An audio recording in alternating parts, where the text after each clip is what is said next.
पहला चैप्टर का नाम है रासायनिक अभिक्रिया। जब कोई अभिक्रिया में क्या होता है कि नए वस्तु का निर्माण होता है तो आपस में मिलेगा तो उसे रासायनिक अभिक्रिया नहीं कहते हैं। धान को चावल को मिला दो, ध्यान दो, वो भी तो मिल रहा है, तो रासायनिक अभिक्रिया हो गया। बना क्या? कुछ नहीं। उसी में अगर तुमने हाइड्रोजन को और ऑक्सीजन को मिलाया तो क्या बन गया? जल बन गया, H2O बन गया। एक नए पदार्थ का निर्माण हुआ कि नहीं हुआ? हाइड्रोजन एक गैस है, ऑक्सीजन भी एक गैस है, जबकि दोनों से जो मिला है वाटर, जल क्या है? लिक्विड है। मतलब कि पूरा उसमें क्या हो गया? परिवर्तन हो गया। इसी को क्या कहते हैं बुआ? रासायनिक अभिक्रिया बोलते हैं। कोई दिक्कत?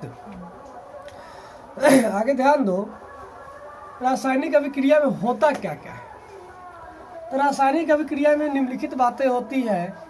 पहला, गैस की उत्पत्ति। किसी रासायनिक अभिक्रिया में देखना अंत में हाइड्रोजन निकलेगा। जैसे अगर किसी क्या बोलते हैं उसको, धातु को पढ़ना है इसमें, क्या क्वेश्चन पूछ देता है कि अगर किसी धातु को अम्ल के साथ अभिक्रिया कराएंगे तो क्या होगा? नहीं ध्यान आ रहा है? मान लो याद नहीं है, भूल गए, तो क्या करेंगे? तो कोई एक धातु का नाम बोलो। मान लो कि एक धातु है, क्या बोलते हैं, लोहा, Fe धातु है ना भाई।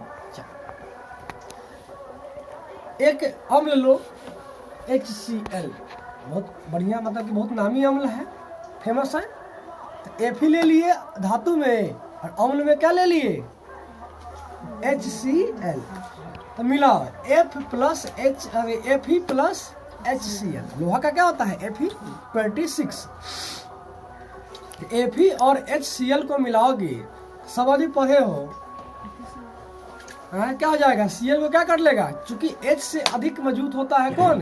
Fe क्या करेगा? Cl को छीन लेगा, FeCl3 हो जाएगा और H को क्या कर देगा? बाहर कर देगा। H2 गैस निकलेगा कि नहीं निकलेगा?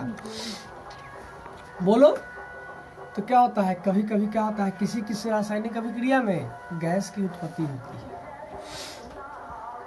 किसी रासायनिक अभिक्रिया में अवक्षेप बनता है। अवक्षेप का मतलब होता है दही के कलर का नीचे बैठ जाना। सब में नहीं होगा, किसी में गैस की उत्पत्ति होगा तो किसी में अवक्षेप भी बन सकता है। किसी में अवस्था में परिवर्तन हो सकता है। जैसे अभी बताया थोड़ा देर पहले, हाइड्रोजन एक क्या है बुआ? गैस है। ऑक्सीजन में क्या है? एक गैस है।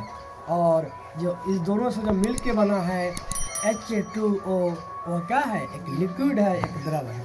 काफी अंतर आया कि नहीं आया? अवस्था में इसका स्टेट है ना, वो सीधा क्या हो गया? परिवर्तन। किसी वस्तु के 3 अवस्थाएं होती है, ठोस, द्रव, गैस। इसके अवस्था में ही परिवर्तन होता है। कोई उष्मा शोषी और उष्मा छेपी, एक ये भी शब्द है। किसी रासायनिक अभिक्रिया में उष्मा शोषी होता है तो किसी में उष्मा छेपी होता है। मतलब कोई रासायनिक अभिक्रिया उष्मा शोषी में खींचता है और लेता है बाहर से, तो कोई क्या करता है? उष्मा उत्पन्न करता है, छोड़ता है। समझ में आ गया? उष्मा शोषी और उष्मा छेपी। आगे ध्यान दो बुआ, आगे क्या है? रासायनिक समीकरण है ना, कि रासायनिक समीकरण क्या? देखो क्या बोलते हैं उसको? रासायनिक अभिक्रिया को संकेतों के द्वारा, रासायनिक अभिक्रिया को संकेतों के द्वारा दर्शा देना क्या कहलाता है? रासायनिक समीकरण कहलाता है। रासायनिक अभिक्रिया को संकेत में, सुना है संकेत? जैसे हाइड्रोजन लिखना पड़ेगा पूरा, हाइड्रोजन से क्या लिख दो? H।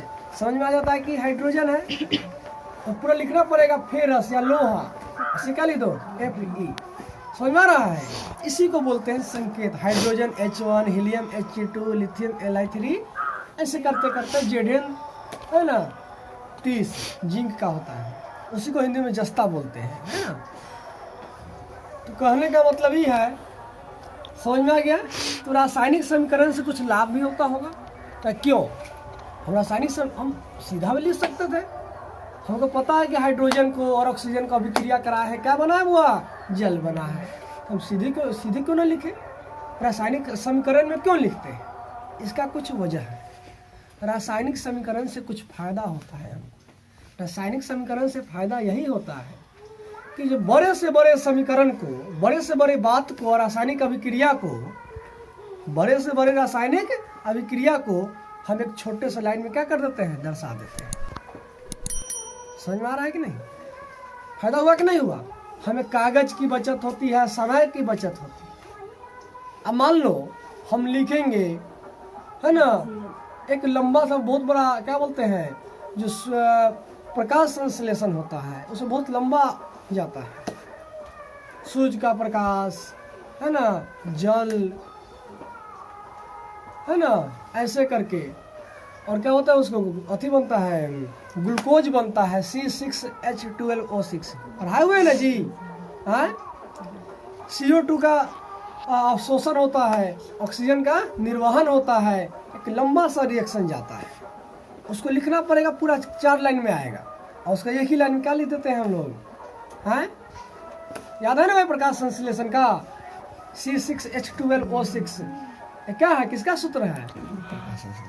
ग्लूकोज का सूत्र। ग्लूकोज का समझ में आ रहा है ना। और क्या लेता है, CO2 लेता है और H2O लेता है। समझ में आ रहा है ना, यही है। तो मतलब उसको हम क्या कर देते हैं, मतलब कि कहने का अर्थ है कि बड़े से बड़े रासायनिक अभिक्रिया को हम छोटे से क्या बोलते हैं, कम जगह में और समय बचाते हुए क्या कर देते हैं, उसको हम निर्देशांक दर्शा देते हैं। कोई दिक्कत? आगे ध्यान दो, एक दो बिंदु है, अभिकारक और प्रतिफल, है ना। देखो, रासायनिक अभिक्रिया में जो भाग लेता है उसे क्या कहते हैं, हुआ अभिकारक कहते हैं। रासायनिक अभिक्रिया में जो भाग लेता है उसे अभिकारक कहते हैं। और फल मीन्स पता है सबको, जैसा करेगा वैसा फल मिलेगा, है ना। तो रासायनिक अभिक्रिया के फल स्वरूप या उसके बाद जो नए पदार्थ का निर्माण होता है उसी को क्या कहते हैं, प्रतिफल कहते हैं। इसमें कोई दिक्कत है? रासायनिक अभिक्रिया में जो भाग लेता है उसे अभिकारक कहते हैं, और रासायनिक अभिक्रिया के फल स्वरूप जो नए पदार्थ का निर्माण होता है उसे प्रतिफल कहते हैं। जैसे तुम ही लोग बोलो, क्या बोलते हैं, हाइड्रोजन और ऑक्सीजन मिल करके जल बना है, इसमें अभिकारक कौन है, हाइड्रोजन और ऑक्सीजन, और प्रतिफल जल। कोई दिक्कत है? इसके बाद ध्यान दो आगे, रासायनिक समीकरण समझ में आ गया, अभिकारक प्रतिफल समझ में आ गया, रासायनिक समीकरण के लाभ समझ में आ गया, अभिक्रिया समझ में आ गया।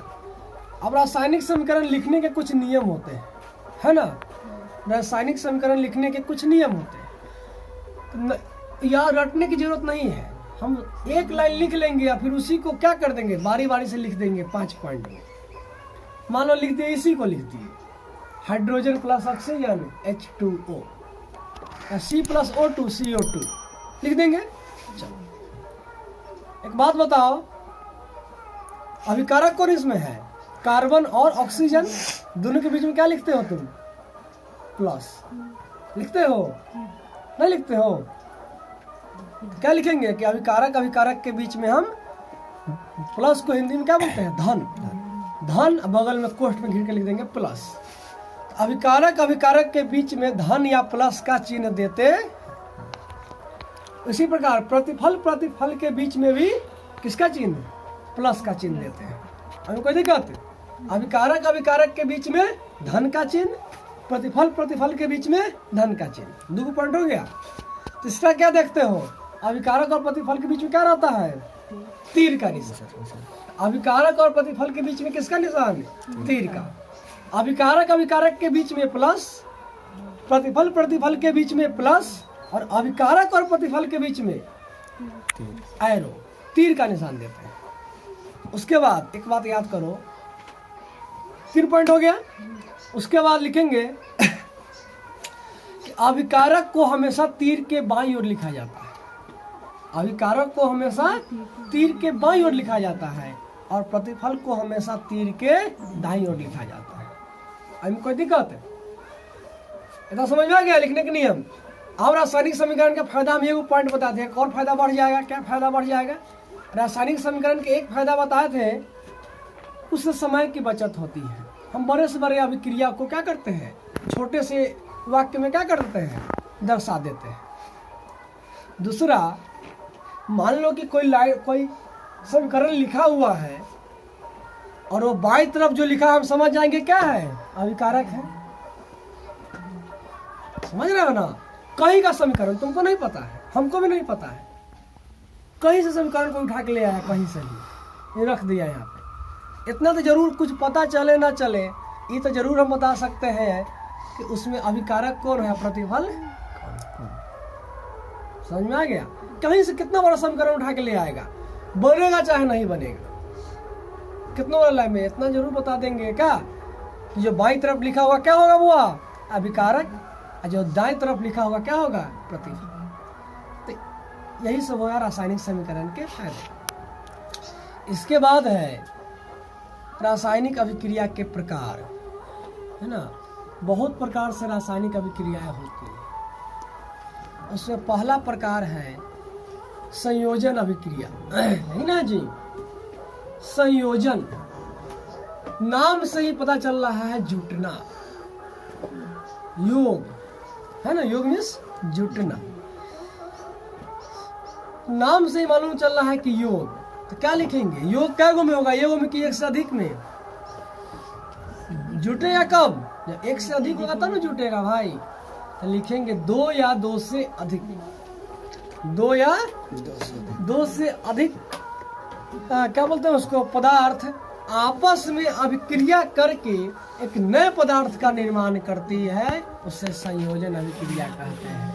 समझ में आ रहा है? हाँ, क्या बोलेंगे, जब 2 या 2 से अधिक पदार्थ आपस में मिलकर एक नए पदार्थ का निर्माण करती है, संयोजन अभिक्रिया कहलाती है। जैसे C+O2 CO2, hydrogen plus oxygen H2O, है ना। समझ में आ रहा है ना? उसके बाद ध्यान दो, अगला है वियोजन। सेकंड नंबर क्या हुआ, इसका उल्टा। अधिक अभिक्रियाशील धातु होते हैं, वो अपने से कम अभिक्रियाशील धातु के यौगिक में से, है ना, एक परमाणु को अपने में जोड़ लेते हैं और उसको बाहर कर देते हैं। समझ में आ रहा है ना? उसी को क्या बोलते हैं, एकल विस्थापन बोलते हैं। समझ में आ रहा है ना जी? हाँ, एकदम कोई दिक्कत? इसके बाद ध्यान दो, हुआ उभय विस्थापन। उभय विस्थापन में क्या होता है कि दोनों के पास यौगिक होता है। एकल में एक परमाणु होता है, दूसरा यौगिक होता है। तो जो अधिक परमाणु, जो परमाणु ताकतवर होता है, दूसरे परमाणु के यौगिक को क्या करता है, खींच लेता है। लेकिन दूसरे यौगिक में से एक परमाणु को क्या कर लेता है, अपने में मिला लेता है और एक उसके एक परमाणु को बाहर कर विस्थापित कर देता है। विस्थापित में अलग कर देना।